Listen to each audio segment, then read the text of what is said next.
Delphi injector में जो air lock होता है, क्यों होता है एयर लॉक, उसका आपको डिटेल बताऊंगा। आगे देखते रहिए। जब हम लोग गाड़ी में एयर लेता है ना, डीजल टैंक में डीजल नहीं रहेगा, आपका हाई प्रेशर पंप ने जो प्रेशर करेगा रेल में एयर बनाता है, फिर रेल रेल से जहाँ पे डीजल निकलना चाहिए यहाँ पर इंजेक्टर का पाइप में सब एयर आता है। तो एयर आने से क्या होता है ना, इंजेक्टर में जो आपका कंट्रोल बल लगा रहता है उसमें आर्मेचर होता है, और उसमें कंट्रोल का ऊपर जो है उसमें दो होल है, वो होल में एयर भरा जाता है। एयर भर गया तो आर्मेचर और रोटेशन नहीं होगा, जिसका रीजन है एयर लॉक हो जाता है। ये नोजल ओपन कर लिया, देख सकते हैं। और एक कंट्रोल वेल है, देख सकते हैं। ये कंट्रोल वेल है, जो आर्मेचर है ये जाम हो जाएगा, निकलेगा नहीं। और ये जो रोटेशन करेगा ना, ये रोटेशन नहीं होगा, पूरा पकड़ लेगा एयर में। और डीजल होने से क्या ना, डीजल में कभी ये पकड़ता नहीं है, ये फ्री लुब्रिकेशन का माध्यम से रोटेशन होता है, और डीजल भी सही ढंग से स्प्रे करता है। डीजल रहेगा तो, और एयर आएगा तो ये जो आर्मेचर है ये लॉक हो जाते हैं। और लॉक हो गए मतलब ये क्या ना, जाम हो जाएगा, और इसका साथ साथ सामने वाला दो होल है वो होल भी जाम हो जाएगा। और हम लोग जो इंजन में क्रैंकिंग करता हूँ, उसका बार कितना है, उसमें 250 बार से 300 बार का प्रेशराइज करते हैं, उसमें कभी भी इंजेक्टर एयर लॉक ओपन नहीं होगा।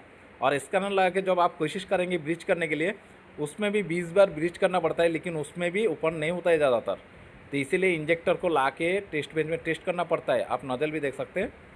और नोजल में कभी स्प्रे नहीं करेगा, इसमें जो दो होल है इसमें जब एयर भर जाएगा, एयर भर गया मतलब, और कभी स्प्रे करने नहीं देगा। और हम लोग बहुत सारा केस में देखा हूँ, जब रेल ओपन किया ना, रेल में एयर निकलते रहता है, जिसके वजह इंजेक्टर लॉक होता है। और देखिए दो होल कैसा है वो भी आपको दिखाता हूँ। ये देखिए दो होल में कैसे तेल मार रहा है। और यहाँ पर ऑयल का जगह यदि एयर आ गए तो ये होल ब्लॉक हो जाएगा। ये ब्लॉक हुआ मतलब आर्मेचर ब्लॉक होगा, आर्मेचर जाम हो जाएगा। तो आर्मेचर जाम हो गया मतलब और नोजल में तेल का सप्लाई नहीं जाएगा। आप तेल जब भी टांकी में भर के फिर इंजन क्रैंकिंग करे, स्टार्ट ही नहीं होगा। और इंजन क्रैंकिंग करेगा तो 300 से 250 बार से 300 बार तक प्रेशर जनरेट होता है। और इसीलिए यहाँ पर एयर निकलना मुश्किल हो जाते हैं। इसीलिए इसी को लाके टेस्ट बेंच पे आप निकल सकते हैं। 1400 बार से 1600 बार का प्रेशर जनरेट जहाँ पर हो रहा है, वो टेस्ट बेंच पे ला के लगा के इंजेक्टर का एयर निकल सकते हैं, रीड हो जाएगा इंजेक्टर। ये आप देख सकते हैं।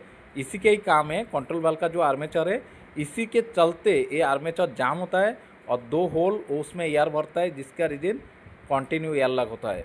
ये आप ध्यान रखें। और आप सोच रहे हैं इंजन बार बार क्रैंकिंग करेंगे, पाइपलाइन से एयर निकालेंगे, उसमें कभी स्टार्ट नहीं होगा। उसका प्रेशर मात्र 300 बार होता है। 300 बार में कभी इंजेक्टर का एयर लॉक ओपन नहीं हो सकता, ये आप जानकारी रखिए। और 1400 से 1600 बार जहाँ जनरेट होगा वहाँ पे इंजेक्टर का एयर लॉक ओपन होगा, ये डेल्फी इंजेक्टर का ज़्यादातर।